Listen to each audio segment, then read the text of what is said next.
For today's video, what you are going to learn about is quantifiers. So, is quantifiers familiar to you?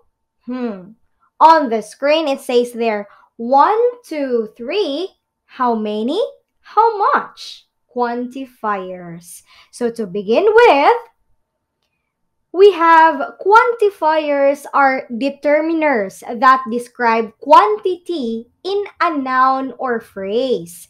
They answer the question how many or how much on a scale from none to all, meaning 0% to 100. Yun.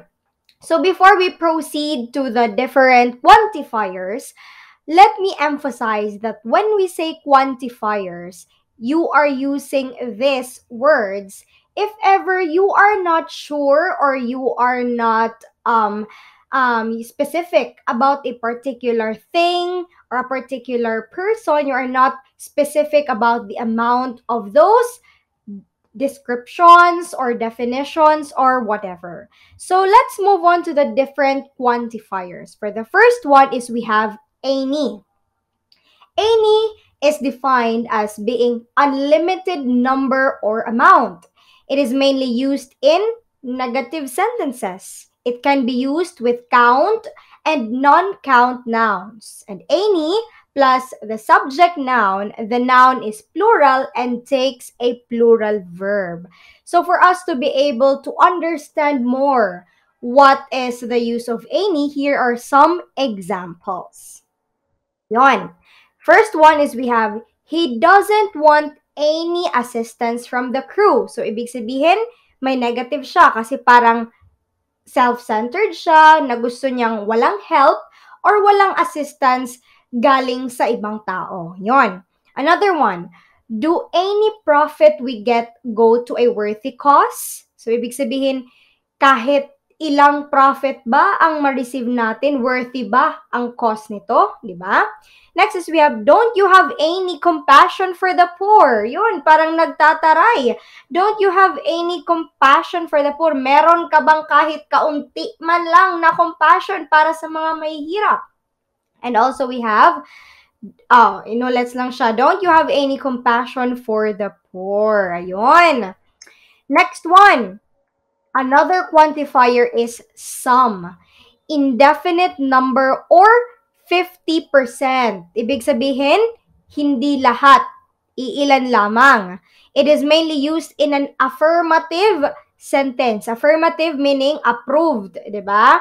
It can also be used with count and non-count nouns. Some plus the subject noun, the noun is plural and takes a plural verb. So, kapareho lang siya sa any. Let's try to look at the examples. Some examples. She asked for some advice from Joe. Diba? Nanghingi siya ng kahit ilan lamang or kahit konting advice galing kay Joe. Some people are annoying. Diba? Ang ibang tao ay annoying or iilan sa mga tao ay annoying. Do you want some more cake? Diba offer? Hindi mo naman yan sinasabi, do you want the whole cake? Although, meron naman talaga nagsasabi, do you want the whole cake? But for this one, do you want some more cake? Diba? Kapag nagdadagdag, siguro a slice of cake, yun yung sinasabi sa some. Can I get some hugs from the kids? Diba? It's having a request. Pwede ba akong makahingi ng kahit konti lang or kahit madaling hugs galing sa mga bata? Yun, that's what you mean by some. Another one, another quantifier is every. Ibig sabihin ng every, the 100%, all, can only be used with count nouns. And every plus the subject verb, the noun is singular and takes a singular verb. Yun. Kahit sabihin mong every, lahat still considered as one. Yun, let's have some examples. Every note I sing is for you. Diba? Lahat ng lyrics ay dedicated para sa'yo. Every peso counts. Diba? Kahit yan 5 centavos. Diba?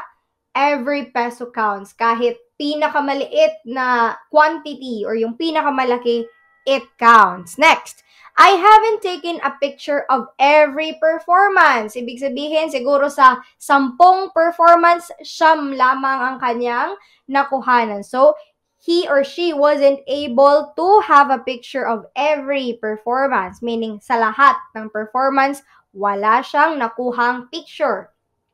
She has every right to remain silent, di ba? Every right, kahit ano pang sabihing rason or whatever, may right pa rin siya na hindi magsalita. Yon. Every meaning all, kahit ano, walang consequences, meaning lahat. Yon. Next quantifier, we have each. So each emphasizes the individual people or things in a pair or group. Individual people, meaning specific. Kung kanina sa every lahat, each naman ay specific. Can only be used with count nouns. And each plus the subject noun, the noun is singular and takes a singular verb. Ayun. Diba? Each is specific, so technically it is singular. Let's go to the examples. Example 1.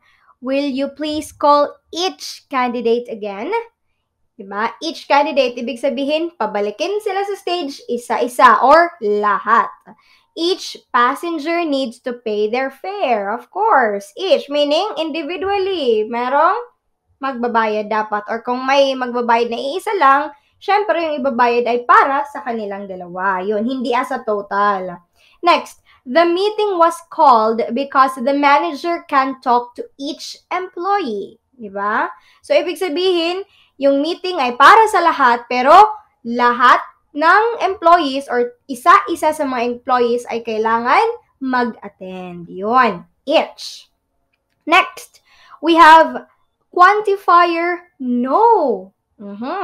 Hindi to yung no na ayaw, ha? No meaning wala. So, no is defined as the 0%.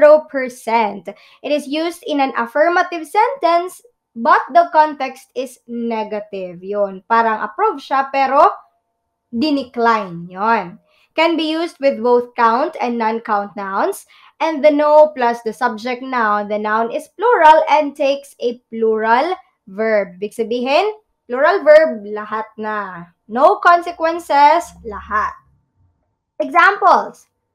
No animals were harmed in making the video, diba? This is very familiar when we watch documentaries, movies, films, or whatever that animals were involved, diba? Na may disclaimer agad na no animals were harmed in making the video. So, ibig sabihin, walang ni isa kahit yung portrayal niya ay namatay yung animal or sinaktan, but then, those are just acting, so no animals were harmed in making the video. Next, the composer can't get no satisfaction. Ibig sabihin, hindi talaga siya na-satisfy sa kung sino man ang nagpe-perform, sino man ang kumakanta, or nagpe-play ng whatever instrument it is. No satisfaction. Ibig sabihin, wala talaga. They have no courage to fight the enemy. No courage. Ibig sabihin, wala talagang parang bravery, walang lakas para makipaglaban. Yun. Then, no parent would want to hurt their children. Diba? So, ibig sabihin, wala talagang parent ang gustong saktan yung kanilang mga anak. Kahit pa yan siguro sabihin natin disciplinarian, strict, pero kahit ganun yung attitude nila, no parent would want to hurt their children. Kahit anong consequences, when you say no, it's a no. Next, we have all. Yun, all naman. Ibig sabihin ng all, di ba? Kung kanina no meaning wala, all is lahat. The 100% and can be used with count and non-count nouns. Some examples for this are, I want all the eggs and I want all the red wine. Di ba? Parang gahaman, char. Oo, parang ganun. Gusto niya lahat sa kanya. That's what you mean all. Walang sinasanto, walang iniiwan, walang labis, walang kulang, lahat. Diba? I want all the eggs and I want all the red wine. Okay. Next, another quantifier is most. Diba? What do we mean by most? So most can be used with with count and non-count nouns. But to be more specific with most, ibig sabihin, not all. 'Di ba? Pero hindi naman siya yung 50% na some, no. It's when you say most, for example, we have a 100%, ibig sabihin parang 90%, 95, or kahit 99% could still be called as most. Hindi lahat. Ibig sabihin karamihan. Majority, yon. Example, who has the most eggs, 'di ba? If ever you are going to do a game, 'di ba? Or you're going to buy something, sasabihin, who has the most eggs? Sino ang may pinakamaraming eggs? For example, lahat sila may may mga eggs sila. For example, yung isa may 8, yung isa 7, yung isa 9. Ibig sabihin, who has the most eggs? Sino may pinakamarami? Siyempre, yung tao or yung individual na may 9 eggs. That's what you mean by most. Next one, who has the most money? Sino ang may pinakamaraming pera? Diba? Yon, that's what you mean by most. Most meaning not some but not all. Majority. Yon, majority of it. Yung may marami. Next one, we have many. Many can only be used with count nouns, diba?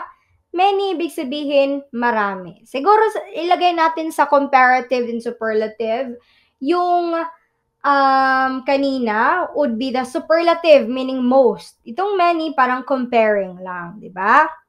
Example for many is, we don't have many eggs. Hindi marami ang ating mga eggs. Yun, parang comparative. Next one is we have much. Can only be used with non-count nouns. Diba? How much? Parang non-count. Yun. Example for much, para mas maintindihan natin, is we don't have much money. Siguro para hindi maging offensive yung dating, isasabihin mo na lang, we don't have much money. Hindi mo na lang i-state yung specific amount. Or parang pwedeng sabihin nga, parang yung thought ng we don't have much money, sabihin na, we don't have enough money to buy that. Diba? Ganun. That's what you mean by much. Para hindi masyadong offensive kung masyadong maliit lang yung value. Diba? Next one, we have few or fewest. Yun, can only be used with count nouns. Example is, I have a few eggs. Diba? Para hindi rin siya offensive. I have a few eggs. Or siguro kapag hindi ka talaga sure or hindi mo nabilang and then you have to respond immediately. Yun yung sasabihin na lang, I have a few eggs. Siguro sa fewest, it's more on the subjective type. Kasi ikaw yung tumitingin sa few, di ba? Hindi kasi siya specific. Baka para sa'yo, maliit lang yung value or yung piraso ng meron kang eggs, pero para sa iba, ay marami na yan. Kasi kami, fewer yung sa amin. Yon. That's what you mean by few, fewer, or fewest. Next is we have little and least. So it can only be used with non-count nouns, hindi mabilang. Example for that is, I have a little money. So the same with few, fewer, fewest, yon, to din. Para hindi masyadong offensive kung meron kang bagay na sa tingin mo hindi siya marami, hindi siya sapat. But then, again, like the few, the fewer, and the fewest, it's subjective type of quantifier because it depends on your opinion. Nandyan sa opinion mo na maybe para sa'yo, hindi siya marami, pero para sa iba, marami na siya, enough na siya. Yun. Okay. Now, let's move on to some example words with any, every, no, and some. So, we have here, place, where, thing. So, when you add those up, any and place, it becomes any place. Every place is every place. Wait, sabihin natin any place meaning kahit saan. Every place meaning lahat. No place, ibig sabihin, it's something like no place meaning wala wala sa kahit na anumang lugar. Maybe you can see no place na may space, diba? No space place. But there is actually a term no place na walang space. It's just that it's an informal type of word. So, hindi siya masyadong ginagamit. But then, when you search it, it's actually, there is a word that says no place. Diba? Next one, someplace. Ibig sabihin someplace, meaning somewhere. Ganon, diba? Somewhere, parang nasa isang lugar, nasa dalawang lugar, iilang lugar lamang. Next. Yun, we have anywhere, meaning yun din, anywhere, kahit saan, everywhere, sa lahat, di ba? Sa lahat, nowhere. Nowhere, ibig sabihin, wala. I don't find it nowhere. I can't find her nowhere. Yung parang wala siyang mahanap. Somewhere is maybe nandun, ganun, somewhere, nandyan lang yan. That's what you mean, somewhere. Next, anything, kahit ano, everything, lahat, nothing, wala, something, meron. Di ba? Yun. And then next is we have anybody. Ibig sabihin, anybody, kahit sino. Everybody, lahat. Nobody, wala, somebody. Siguro voluntary yung somebody. Somebody and anybody parang, para siyang voluntarism. But when you say anybody, kahit sino, somebody, isa lang. Di ba? Yun. And then, anyone, kahit sino, everyone, lahat, no one, wala, and then someone. Yun. We have to familiarize these types of quantifiers for us to be able to address what is the proper request or offer we are going to make para hindi siya ma-misinterpret. Ayun. So that is the end of our video for today about the quantifiers. I hope you have learned something because most probably this would appear in any of your exams or let's say everyday conversations. This is important. It's because quantifiers depicts how many, how much, or the quantity of what you are talking about. If hindi ka sigurado, you can use this for you to be able to still convey the information being needed. Ayun. So, thank you so much for watching, our dear reviewers, and see you on our next video. Bye!